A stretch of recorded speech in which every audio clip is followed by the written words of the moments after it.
Good morning, everybody. For those of you who make the drive with me on a regular basis, you may have noticed we didn't have an episode yesterday, and that's because my younger child, Celie, happened to call me right before, and we were having a really great conversation. She was waiting out in the hall, getting ready to take her last final of the semester at Berklee College of Music. I'm super proud of her. She's doing really, really well. She has mostly all A's, occasional B, but very, very good grades. So I'm really proud of her. Berklee is pretty much considered the best contemporary music school in the country. They say if you want to play classical cello, you want to go to Juilliard, but if you want to be a contemporary musician, you want to go to Berklee College of Music in Boston. So we're really, really proud of her. And you may also notice I'm wearing my Absolute Charm orange this morning, and that's because some of you know that we've done an open house campaign this past month where we called it Open Houses, Open Hearts. And for everyone who came through one of our open houses, we've donated one food item to the Needs Council's food pantry for children. And we also, so we've got quite a bit for that. I'll be showing y'all some photos later. And we also had some wonderful sponsors here in town: Hill Country Title, Vordenbaum Engineering, 72 Degrees, Haberdashery, and Black Chalk, and Tony Martin Builders all gave money to help us buy even more food for the food pantry. Large Diet Coke, please. 108. Thanks. And so we're really excited. So today's the day that we're going to take everything over to the food pantry and stock them up. It's a really great cause. They have this great program where kids that eat school meals during the week don't always have enough on the weekend at home. So on Friday they send them home with enough food to make sure that they're not going hungry over the weekend. And I think it's really an incredible program, so we wanted to be a part of that. The pantry was pretty bare, but we're going to stock it up today. So that's around 10 o'clock that we'll be doing that. The title of my episode today is The Mainest Thing. And yes, I've definitely gotten some bad grammar going there, but that's what my dad used to always say. One of his little country sayings was, he would always say, the mainest thing is not to get excited, by which he meant keep calm, find a solution, don't get all crazy. So I've always loved that. I've even got a little wooden sign I had carved. I need to hang it somewhere again that says the mainest thing is not to get excited.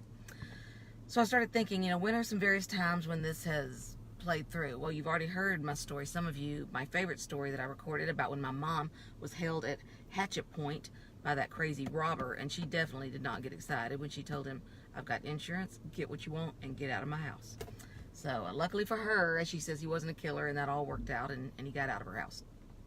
One time that I was thinking of was the time that my house was bombed.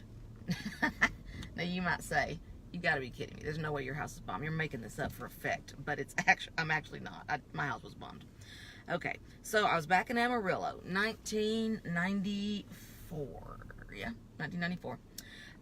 Early fall, late summer, and I'd just gone to a junior league meeting because, when you're in your late 20s, early 30s in a certain set, that's what you do. You volunteer and you become part of the junior league charity organization because it's good for networking as well as giving back to your community. So in Amarillo, I was involved in getting my junior league dues done. So I go to that meeting, I come back home, I get in bed. It's around 10 o'clock at night, easily. I go straight to bed. I'm in bed probably 15 minutes. There you go. I'm in bed about 15 minutes, and all of a sudden, this horrendous shake, this explosion happens. And I always left my door cracked. I had cats. They'd come in and out. And of course, my heart is just pounding like crazy. I can't imagine what it is. My first thought, is it a water heater? Could it be, what could it be? But I can't really think at that moment. I just know it's not good. So I immediately do what we know do. I call 911. So I'm on the phone with 911, and I tell them something I think just blew up in my house. And they literally say, yeah, it's probably a water heater or something. We'll send someone over. And they hang up. They say, okay, well, we'll send someone over. Bye-bye. And they hang up. This is back in the 90s. And in the 80s and 90s, remember that show we used to watch called Rescue 911?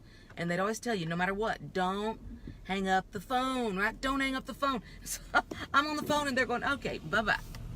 Hello, how are you? Thank you. Bye. So they hang up on me. I'm going, 911 just hung up. What am I going to do? Well, I'm not going to call them back. So I call my mom. So I said, Mom, there's somebody in my house. There's an explosion. Something's going on. So my poor mother, 10 hours away in Marshall, is helpless and on this phone call. And my dad picks up on the other end of the line. And you can hear him. And of course, my dad was already older and deaf at that time, like all older men seem to be. And he's going, what? And I'm going, I can't yell. I can't scream. And Mom's going, James, be quiet. James, keep it down. And they're asking, what's happening? What's going on? So I'm like, I don't know.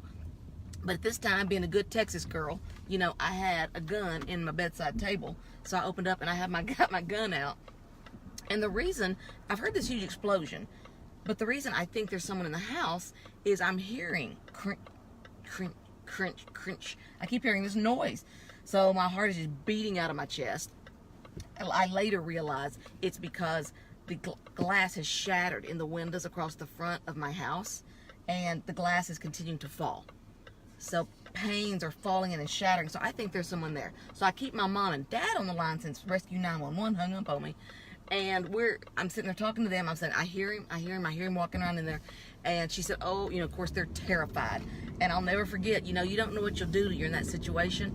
I remember telling them distinctly, I said, well, my gun is cocked, I've said my prayers, and I'm taking him with me. If he comes in, I am taking him with me. And I had no doubt in that moment I was going to blow his head off if someone came in that door after me. I mean, just the fear and the will to survive at that moment.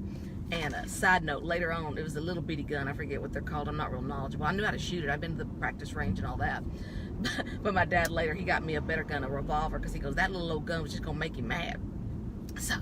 So I got a better gun later. So I'm sitting there, I'm literally have a gun cocked, held, pointed at my bedroom door, waiting for someone to walk through it, because I keep hearing in my house. It's dark outside, and then beep beep, click over.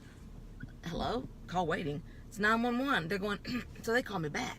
So 911 says, man, would you go ahead and go to the door? The police officers are there. I said, but I think there's someone in my house. They said, no, there's not. I said, are you sure?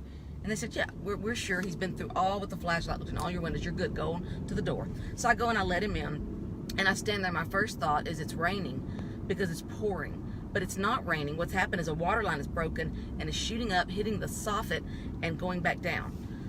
So he has me come in and look around. And sure enough, turns out what had happened is someone had put a bomb in, you know, this was a 1950s house. You know, the kind where the mailbox is part of the house, and you know your mail goes into your living room floor. I had one of those. So luckily it didn't go on the living room floor. It kind of wedged there. That was my mailbox. So they looked at it, and I went to stay with some very good friends, Dorsey and Vicki Wilmarth, lived a little ways away. Stayed with them for the night because police are all around the place, and they said we could go after a while. My friend Vicki comes over, and both of us being attorneys, as you'd expect, she starts going, okay, where's your insurance policy? So trying to keep calm, because the mainest thing is not to get excited. So we're sitting there, we're going, okay, let's look. This is not considered an act of God. No, okay, this definitely is an insurable event. So we're going through the insurance while the police are swarming the house. Finally, the next morning, I end up there. It's not a good thing when the police are in your yard. There's yellow and black. Coco sees a dog. That is so funny. Gotta show. Can y'all see that?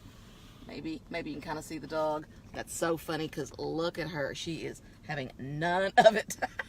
Coco's like that thing. So in any event, we stayed calm, but you know it's not a good thing when there's yellow and black police tape in your yard, and SWAT team, all kinds of people were there. And I remember thinking later, man, so glad my neighbors came to check on me. They had to have heard that. It was crazy loud. And what I found out later, when someone came down for a garage sale when I was getting ready to move, as you can imagine, they were like, oh man, it was so loud. One guy was 8 or 9 houses away. He goes, I was eating a bowl of soup and it about knocked it out of my hand. He goes, it jarred it, sloshed it. And he goes, this is Amarillo. He goes, I grabbed my rifle or shotgun, maybe it was shotgun. He goes, and I ran out in the street. And of course, he goes, and half the men on the block were out in the street with their shotguns trying to figure out what was going on. And the police were saying, get in your house, get in your house. So that's basically what had happened there. You know, it's bad also when you go the next morning to work and the receptionist buzzes you and says, Tammy, the ATF would like to visit with you. I'm like, okay, we got alcohol, tobacco, and firearms in the office. All I do is work, go to church, and volunteer at the junior league. Who on earth is putting a bomb in my house? And to this day, everybody's like, oh, it's because you were a lawyer. I was like, trust me, I was not doing the kind of law to get anybody shook up enough to want to bomb me. It was all very boring. Oil and gas, take or pay litigation, no family law, no criminal law, nothing to get you all riled up. So no. I do think it was this guy was stalking me, but we can talk about that another day. But they never could prove who it was, bottom line. But what ATF said that I didn't like is they wanted to go ahead and teach me how to check under the hood of my car before I started it every day. I was like, oh, no. This is when it's time to move. I don't give up and quit very easily, but I'm not going to be checking under the hood of my car before I start it. No. And so I rented a security apartment for a while that was furnished because I couldn't stay in that house. They didn't know who was after me. And what they said is, this is not a pipe bomb like kids made. They said what we don't like about it is it did have a timer mechanism, but it also had like a motion mechanism. So that if it were touched, had I reached in to grab my mail, they said it would take your hand off. So they said it's way too sophisticated for kids that are putting little pipe bombs in the mail. So they didn't like that. They wanted to teach me how to guard against it. That, I will say, I definitely believe in PTSD, because that, of course, compares nothing with what soldiers go through. But without a doubt, I literally relived it. It wasn't like thinking back when that happened. I would just feel it happening over and over again. And I actually remember moments crawling in that apartment from the kitchen to my bedroom so that if someone were outside my windows, they couldn't see me going into the bedroom. So it can definitely be a debilitating situation. I knew it was time to move. So that's when I moved to Dallas. That was the end of my Amarillo days, back when I got the bomb went off, and it was pretty amazing. Looking back on it now, it's all very surreal, but you know, we made it through it. My parents came up, stayed with me, and throughout it all, we just maintained the, you know, you stay as cool as you can, you call who you got to do, you get your papers in order, and you move ahead with life.